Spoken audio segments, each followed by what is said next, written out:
Something funny went on, guys. Uncle Phil's just been introduced to auto stop and start technology here on this Jeep. So what was just happening is we stopped at an intersection back there and the engine turned off.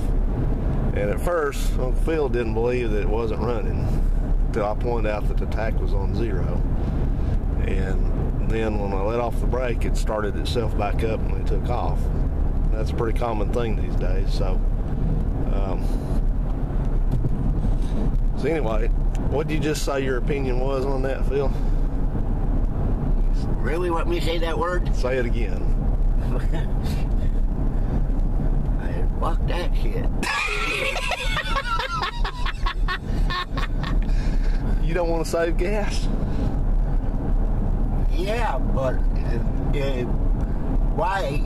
It's gonna take more to buy a starter for this thing when it keeps shutting off and you have to restart it than it is than you will sitting there idle and paying for gas. It don't take that much gas. Starter for this thing probably cost an arm and a leg. But you don't have to start it. It does its own. It does by itself. Yeah, but still that starter's gotta kick out and start it all back up again. But it's all about emissions, greenhouse emissions. Well, I don't know what that is. It's where stuff comes out of the tailpipe and ruins our atmosphere. So they figure that if... Well, I guess I need something to run up my tailpipe so I could get some action fear or something. Some what? Action fear or something. Action fear?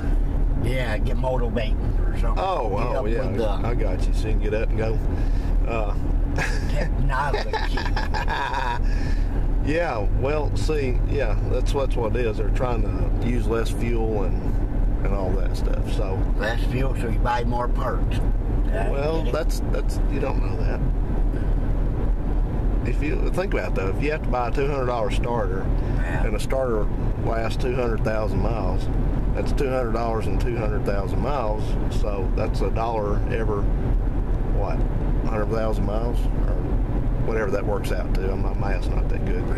But anyway, you're still going to use much more gas than you're idling. So now what it does is sometimes I saw this do it yesterday. I haven't driven this that much, but it shut off, and then with the air conditioner going, it'll stay shut off about I think it stayed off about 20 seconds, maybe 30 seconds, and then it cranked itself back up while I was still sitting there. Now, what some of these Dodge trucks do and stuff like that, that's not a Dodge, but these newer model Dodge pickups, and this one, if it had a V8 in it, it does not. But if it had a V8 in it, they do this where they deactivate some of the cylinders.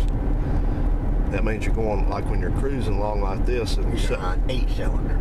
No, it'll go from 8 cylinders down to about 4 or maybe 6 or whatever.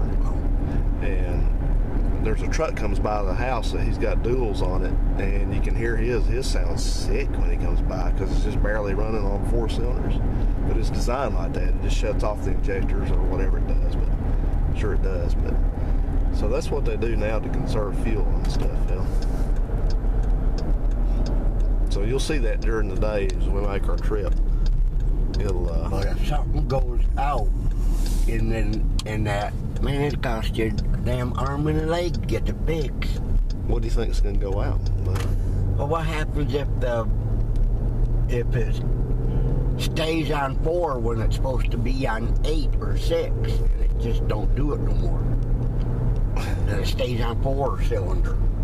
Well, you just don't go as fast anymore, I guess. That's true. Then you got a sick truck. Well, you take it in, have it looked at. I hook it into the computer and see what's going on with it. Yeah. So I think I'll just stick with the old shit. Oh, you're stuck in the past, Phil. That's where I want to be. I want to be stuck in the past. It's easier to work on. You need one of these cars that's basically a computer like this one. No. You got to have it scanned and flashed and updated and see if something goes. First thing they do, if something acts up on one of these, and I'm not just talking about a Grand Cherokee, but any new vehicle like this, the first thing they do is they see if there's any updates for it. If there's like the manufacturer updates the programming for it. So, all right, guys. Well, Uncle Phil has been introduced to auto stop technology, and he's not happy with it. Are you? I just see a lot of trouble ahead with it. They do all this technology right now, but then they don't think what's going to happen later down the line when they start having problems. It's be out of warranty. They don't worry about it. That's right, I guess. They don't worry about it now. It's on you. Yep. They just build them. That's right. Build them and sell them. Get them out of warranty. It's the only thing. That's the main thing that whenever a car maker, especially a domestic, I hate to say that, but they've had a bad track record of that. But, they build cars to get out of warranty. They look at their costs of how much it costs to make a car that the components will last at least the warranty period, and then after that they don't really care. They look at a lot of things, but part of it's that, and then part of it's I think we should go back to horse and buggy. I ain't going to a horse and buggy. You can. We can get you one. Give me a horse and buggy. Yeah. All right, guys. Not fast enough. All right.